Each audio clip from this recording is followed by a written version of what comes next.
rehefa misy tsy milamina de za mbola ty enao na anazy ary de za mbola ty mba mitody ativa zany mbola miandrandry rehefa le hoan'le any de tongava makaty tena lasany amina foanany saiko enao le lasany any makarary ny aiko miandrany ze rary ny asadrisa ty mahandry aleko lo mivavaka mihitsy amy lahady fa natatara taloha ary ny atsiky lay fitiavanao anaty kotso mety ho ritsy malala kotranao amalala efa manomboka mitabe satry ze ty adala de ranomaso sisa foanany mba namako fa noentinao an'le anjara masoandroko de tsisy afaty sentino avoaka ny vavako raha tsy ampy anao ze meny any aty mbola tsy lany tsy mampaninina ze zava-bitanareo tany raha mila fahasambarana de nanakosany fa aza manontany raha tsy ampy anao ze meny any aty mbola tsy lany tsy mampaninina ze zava-bitanareo tany raha mila fahasambarana de nanakosany fa aza manontany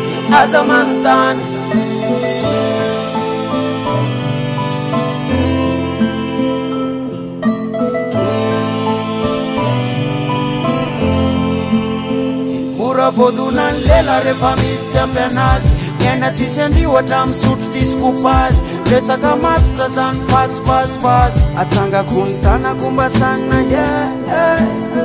farambola manatenako zaveza de dis avelako any io maly fa leo mijery ny ampity tsisy afatsy anao irery mendrika tsoko epi de mba mitody ativa zany ambola miandrandry rehefa le hoan'le any de tongava makaty fa uraisiko tanandro fa zamana yaky de enao ny meritreritra fa anao ny safidy fa natatara taloha ary ny atsiky lay fitiavanao anaty kotso mety ho ritsy malala kotranao amalala efa manomboka mitabe satry ze ty adala